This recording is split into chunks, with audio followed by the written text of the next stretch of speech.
Welcome to the Parenting Power Podcast, supporting parents with the real-life tools they need to raise the confident, interdependent people the world needs. Gail Bell and Julie Friedman-Smith interview experts who share their knowledge to assist parents in creating a home environment where kids can thrive.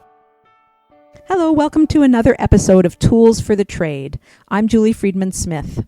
And I'm Gail Bell. Today's podcast is brought to you by Beaner's Fun Cuts for Kids hair salons. Parenting is hard, haircuts shouldn't be. Visit beanersfuncuts.com for a location near you.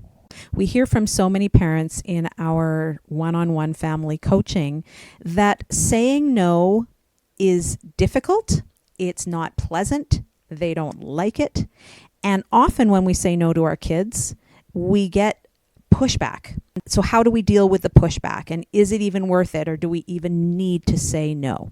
So here are some things we need to remember about saying no. And at Parenting Power, we really believe that's an important word, and it's important to use it wisely. Oftentimes when people start with a no, if their kids push back, if they whine, if they cry, if they manipulate and parents feel guilty or they're not really sure about the no, then it slides to a maybe. And if the child pushes hard enough, why not? Sure, yes, let's just let it happen.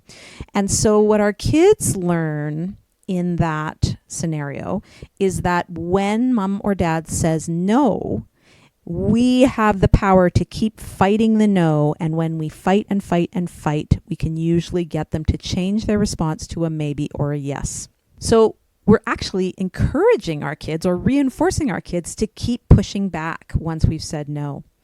The other thing kids learn, and this is a heavy one and it's an important lesson, is that no doesn't really mean no. And so when they go on in their life, whether it's in kindergarten and they're saying no, they don't want to play with the person beside them, or whether it's further on in their life and it is about saying no to shoplifting or saying no to something that makes them uncomfortable or saying no to doing drugs or saying no to going further in a sexual relationship, if the other person is willing to push and complain and nudge, they're going to slide from a no to a maybe and possibly a yes, because that's what they've learned happens when you say no.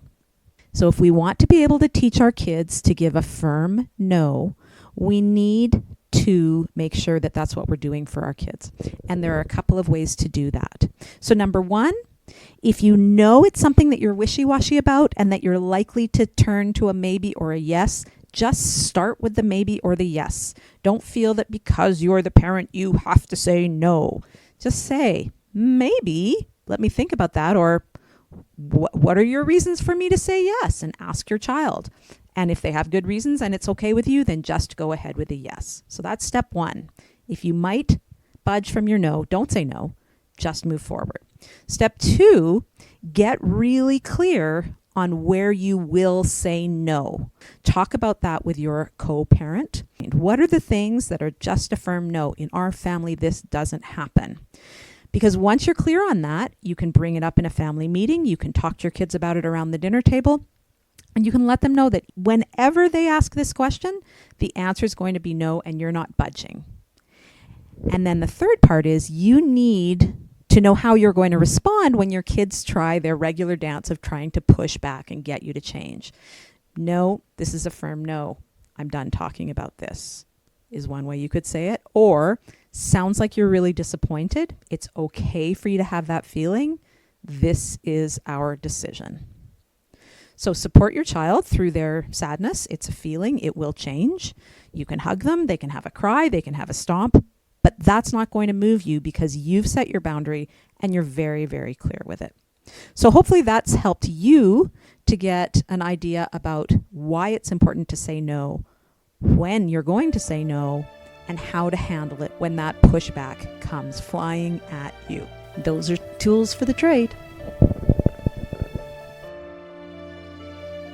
To learn more about Parenting Power, check out our website, parentingpower.ca. Visit our Facebook page or follow us on Instagram and Twitter at Parenting Power.